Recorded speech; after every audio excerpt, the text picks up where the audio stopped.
de m'avoir invité de pouvoir participer à une conférence avec un public aussi cultivé et aussi prestigieux. Et je vais essayer d'être un peu à la hauteur de ce niveau et de présenter quelques idées qui me semblent comme des pistes pour essayer de trouver une solution au problème du Moyen-Orient, et en particulier du problème palestinien. Alors, après 70 ans de guerre, le temps des bilans me semble arriver, bilan du sionisme, bilan de la résistance palestinienne, bilan des accords d'Oslo, et d'imaginer des possibles inédits. On peut regretter, certes, que la colonisation juive, dans la foulée du sionisme, ait abouti à créer, à l'image des réserves indiennes et des Bantoustans, des enclaves palestiniennes isolées les unes des autres et dans les faits invivables et non viables en tant qu'entité autonome, mais cela rend difficilement réalisable aujourd'hui la création de deux États côte à côte sur le territoire de la Palestine historique si l'on veut éviter de nouveaux déplacements massifs de population. Sans même aborder le fait que ce projet ignore le droit de retour pour les Palestiniens expulsés de leur pays en 1948. Dans cette situation, si nous voulons éviter que se renouvelle en Terre Sainte l'alternative entre guillemets qui s'est imposée aux colons français en Algérie à la fin de la colonisation ou en Europe orientale en 1945 pour les colons et enclaves allemandes, et c'était l'alternative la valise ou le cercueil, il n'y a à terme pas d'autre solution que de créer sur la terre de Palestine une entité étatique commune, rendant leurs droits légitimes ou tout au moins les compensant pour ceux qui ont été spoliés. C'était d'ailleurs, depuis les origines du conflit, le projet stratégique de tous les groupes politiques authentiquement démocratiques qui ont tenté, chez les Palestiniens arabes comme chez les Juifs, de lui trouver une issue pacifique. Il est toutefois clair qu'un tel rêve d'État laïque, citoyen, unitaire et démocratique ne peut se réaliser du jour au lendemain, vu l'accumulation de souffrances et de méfiance engendrées par un conflit qui dure au moins depuis 70 ans. Des étapes sont donc à prévoir, mais des possibilités inexplorées existent. Si le principe de deux États viables, côte à côte, semble désormais irréalisable, rien n'empêche d'imaginer deux citoyennetés pour un même territoire dans un système confédéral, ne prenant pas en compte le territoire effectivement contrôlé, mais les populations. Il est tout à fait possible d'envisager deux structures étatiques parallèles gérant les fonctions non territoriales propres à chaque vie étatique à côté de structures confédérales gérant les territoires. C'est d'ailleurs, grosso modo, ce que les communautés juives dans le monde musulman ont connu jusqu'à la naissance des États modernes, un statut d'autonomie juridique au sein d'une structure étatique garantie par un sultan consensuellement reconnu. C'est aussi ce que réclamaient les partis juifs socialistes et libéraux, le Bund et les folkistes, en Pologne et en Russie avant 1939, sous le concept d'autonomie nationale culturelle dans le cadre d'un État territorial et citoyen commun. Rien n'empêche donc d'imaginer à terme une autonomie nationale culturelle juive et arabe dans le cadre d'une Palestine commune où il y aurait au moins dans un premier temps deux niveaux de pouvoir, sous garantie internationale consensuelle pour toutes les parties et avec des financements internationaux pour garantir la viabilité économique du projet. Resterait évidemment à trouver les arrangements nécessaires et indispensables liés aux exigences palestiniennes légitimes de droit de retour concernant tous les Palestiniens qui ont vu leurs terres illégalement et donc illégitimement confisquées après 1948 et depuis 1967, si l'on se réfère à la résolution 194 adoptée par l'Assemblée générale des Nations unies au moment de la reconnaissance de l'État d'Israël. Il faut à cet égard rappeler que presque 80% des terres palestiniennes confisquées après 1948 ne sont toujours pas habitées. Car si l'on parle beaucoup et à juste titre de la colonisation sioniste en Cisjordanie, on néglige de constater le fait que les Juifs dans l'Israël de 1948 sont concentrés pour une large part sur une mince bande de territoire d'une vingtaine de kilomètres de large au maximum, le long des rivages de la Méditerranée, soit à peine 15% du territoire palestinien d'origine. Il existe donc des possibilités pour assurer relativement facilement le droit de retour d'une grande partie des Palestiniens qui le souhaiteraient et des compensations pour les autres, la chose devenant moins menaçante pour les Juifs s'ils voyaient que dans le cadre d'une structure étatique de type confédéral assurant l'autonomie nationale culturelle des deux groupes, ils auraient des garanties de sécurité nécessaires.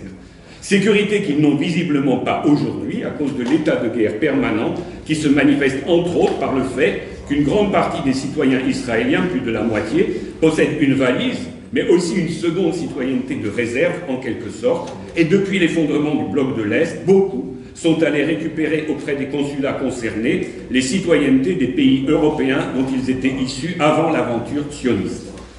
Nous allons essayer donc ici de démontrer les points essentiels qui démontrent que si l'on exclut l'hypothèse d'une guerre qui serait par la force des choses cataclysmique et à grande échelle, il y a donc des possibilités de trouver des arrangements.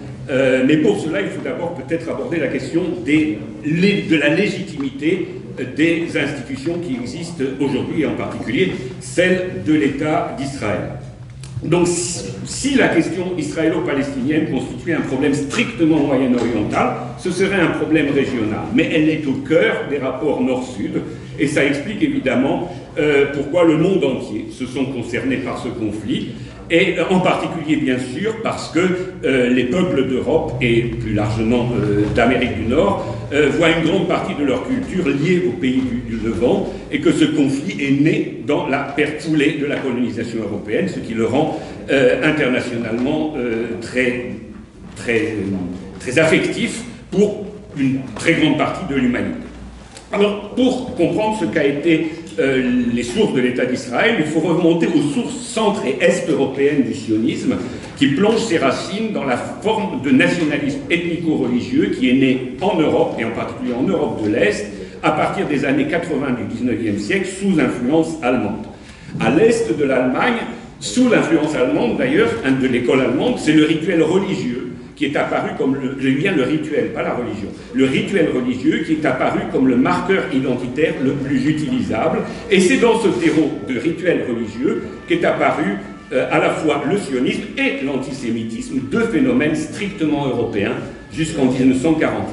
Ce phénomène, d'ailleurs, le sionisme a été d'identité religieuse, a été repris par la gauche sioniste, travailliste, puisque le syndicat travailliste en Palestine, Histadrut, militait pour le travail juif, je cite, et refusait l'adhésion aux travailleurs arabes, dont elle prenait au contraire le licenciement, chose allant bien sûr à l'encontre des principes fondamentaux du socialisme dont les travaillistes se réclamaient par ailleurs.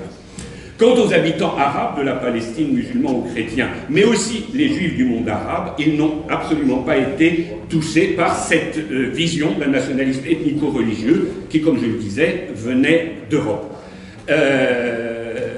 On peut constater, ou on peut a priori, qu'il y a quelque chose qui rassemble les Palestiniens et les Israéliens, c'est l'idée de droit de retour. Mais effectivement, le droit de retour pour les Palestiniens, c'est le droit de retour sur les terres dont ils ont été expulsés en 1948, tandis que pour les Juifs, c'est le droit de retour dans la patrie, dans la Terre Sainte, qui était censée être la leur il y a plus de 2000 ans. On peut dire, pour résumer les choses, que du côté palestinien, le principe du droit de retour est basé sur le droit du sol, alors que du côté israélien, le principe du droit de retour est basé sur le droit du sang.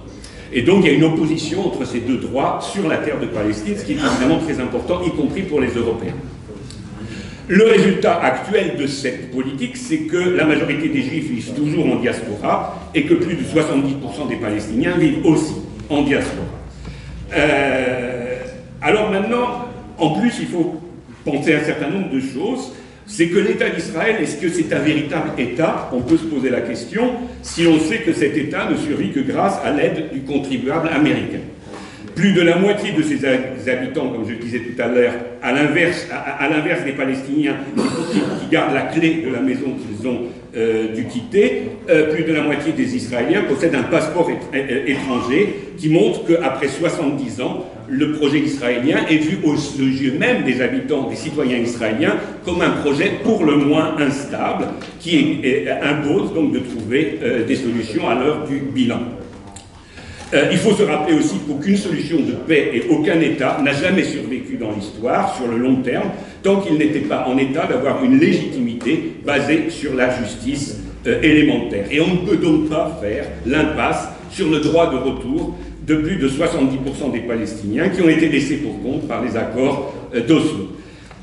Aujourd'hui, on peut dire que l'ethnicisme démoralise les Juifs comme l'antisémitisme a démoralisé les Européens avant 1945. Alors, quelle est la situation aujourd'hui entre la mer Méditerranée et le Jourdain? Alors, bien sûr, c'est le rouleau compresseur de la colonisation juive, s'appuyant sur un État expansionnisme qui n'a jamais défini ses frontières. Face à cela, il y a eu la vitalité formidable du peuple palestinien qui a su combiner croissance démographique prolongée et accès massif à l'éducation.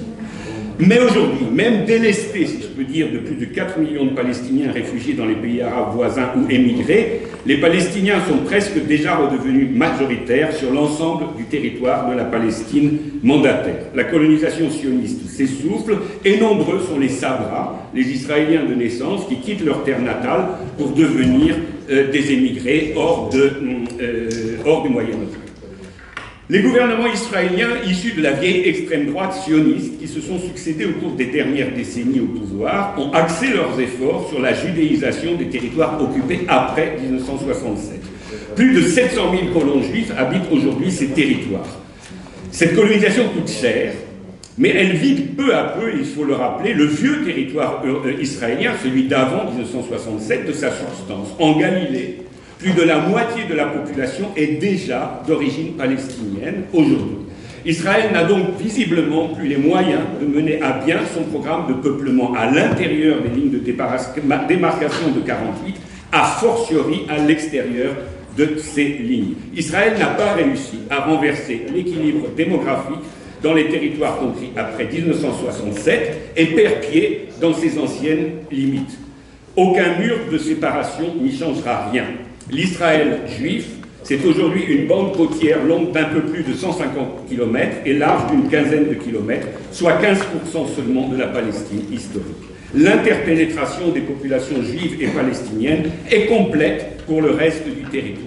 Comment, dans ce contexte, imaginer la création de deux États territoriaux ethniques distincts? La contradiction entre État démocratique et État juif est devenue impossible à prolonger. La proclamation de l'État d'Israël s'est appuyée d'ailleurs sur plusieurs justifications fondatrices sur lesquelles il faut revenir à l'heure du bilan. Et aussi à l'ère, je rappelle, du renforcement de la résistance palestinienne et plus largement de la résistance aussi libanaise. Les Juifs doivent poser aux sionistes la question, tous les efforts faits depuis 70 ans, pour arriver à quoi? Un pays, alors le premier critère pour justifier la création de l'État d'Israël, c'était un pays sans peuple pour un peuple sans terre. Aujourd'hui, ce mythe n'est évidemment plus revendiqué. On se pose la question, si ce mythe n'est plus revendiqué, pourquoi la justification, quelle est la légitimité de cet État? L'autre revendication, c'était que les Juifs revenaient en Palestine après 2000 ans d'absence. Or, si l'on sait que des Arabes habitaient en Palestine, y compris à l'époque biblique, il est désormais prouvé par les archéologues, et y compris par les archéologues israéliens, tout au moins par certains d'entre eux, qu'il y a eu une continuité au moins partielle de peuplement en Palestine depuis l'Antiquité. Les Palestiniens sont donc aussi les descendants d'une partie des populations autochtones de Palestine, juives comprises. Les sionistes les plus extrémistes sont capables de tenter d'aller chercher jusqu'en Afghanistan ou en Éthiopie les descendants supposés des dites tribus perdues d'Israël à l'époque de la haute Antiquité, mais ne sont pas en état de voir que les Palestiniens sont pour une large part des descendants de juifs convertis au christianisme ou à l'islam.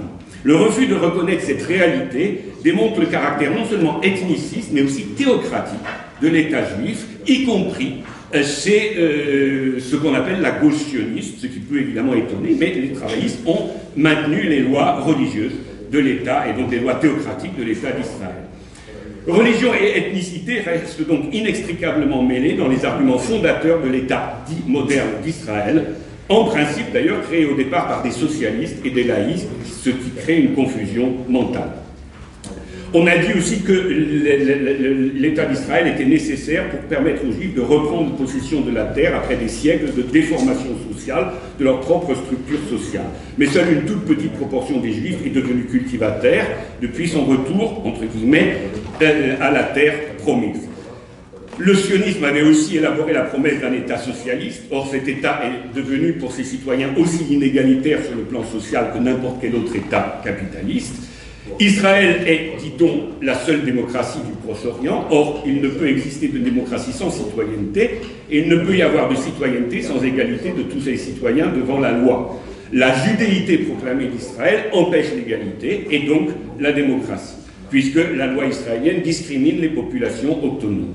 Et d'ailleurs, quand les Palestiniens ont voulu créer une démocratie et voter pour un parlement, c'est Israël qui a arrêté les députés à peine élus. Donc si la seconde démocratie du Moyen-Orient n'a pas vu le jour, c'est à cause de la première démocratie israélienne, bien étrange démocratie donc.